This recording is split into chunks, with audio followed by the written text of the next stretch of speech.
Hi all, എൻ്റെ communication tips improvement video സീരീസിലേക്ക് എല്ലാവർക്കും സ്വാഗതം. ഇന്ന് എങ്ങനെ മറ്റുള്ളവരുമായിട്ട് ഓപ്പണായിട്ട് തുറന്ന് സംസാരിക്കാം എന്നുള്ളതിനെ കുറിച്ചിട്ടാണ് ഞാൻ പറയുന്നത്. ആദ്യമായിട്ട് മനസ്സിലാക്കേണ്ടത് നമ്മുടെ കമ്മ്യൂണിക്കേഷൻ അല്ലെങ്കിൽ ആശയവിനിമയം എന്നുള്ളത് നമ്മുടെ തന്നെ ചിന്തകൾ അല്ലെങ്കിൽ വിചാരങ്ങളുടെ ഒരു പ്രതിഫലനമാണ്. നമ്മൾ നമ്മളുടെ ചിന്തകളെക്കുറിച്ചും വിചാരങ്ങളെക്കുറിച്ചും സ്വയം ബോധവാന്മാരാവുകയാണെങ്കിൽ നമ്മളുടെ ആശയവിനിമയത്തിലും അത് പ്രതിഫലിക്കും.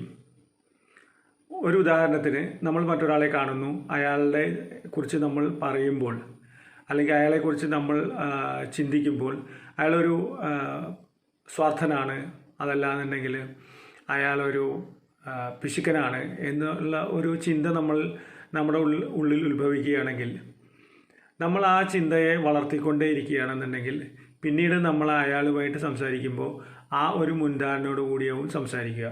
ഇങ്ങനെയുള്ള മുൻധാരണകൾ നമ്മൾക്ക് ഫ്രീ ആയിട്ട് സംസാരിക്കുന്ന അല്ലെങ്കിൽ ഓപ്പണായിട്ട് സംസാരിക്കുന്നതിന് ഒരു ബാരിയർ അല്ലെങ്കിൽ ഒരു പ്രതിബന്ധമായിട്ട് മാറും. അപ്പോൾ നമ്മൾ സ്വന്തം ചിന്തകളെ കുറിച്ചിട്ട് ബോധവാന്മാരാവുക. അതായത് ഒരു നെഗറ്റീവ് ചിന്ത വരികയാണെന്നുണ്ടെങ്കിൽ, മറ്റൊരാളെ കുറിച്ച് നമുക്കൊരു നെഗറ്റീവ് ചിന്ത വരികയാണെങ്കിൽ ആ ചിന്തയെ നമ്മൾ കൂടുതലായിട്ട് വളർത്തിക്കൊണ്ടുവരാതെ അതിനെ നമ്മൾ അപ്പോൾ തന്നെ നെഗേറ്റ് ചെയ്യുക അല്ലെങ്കിൽ നള്ളിഫൈ ചെയ്യുക, അല്ലാന്നുണ്ടെങ്കിൽ ഇല്ലായ്മ ചെയ്യുക. അങ്ങനെ ചെയ്യാൻ സാധിക്കുകയാണെന്നുണ്ടെങ്കിൽ പിന്നീട് നമ്മൾ അവരോട് ഒരു പ്രീ ജഡ്ജ്മെൻ്റ് ഇല്ലാതെ നമുക്ക് അവരുമായിട്ട് സംസാരിക്കാം. നമുക്ക് വളരെ ഓപ്പണായിട്ട് കമ്മ്യൂണിക്കേറ്റ് ചെയ്യാൻ സാധിക്കും. ഇങ്ങനെയുള്ള ഓപ്പൺ കമ്മ്യൂണിക്കേഷൻ നമ്മൾക്ക് നല്ല റിലേഷൻഷിപ്പ് ഉണ്ടാക്കുന്നതിനും വളരെ സഹായകരമായിരിക്കും. എൻ്റെ മറ്റൊരു വീഡിയോ വരും വരെ എല്ലാവർക്കും ബൈ.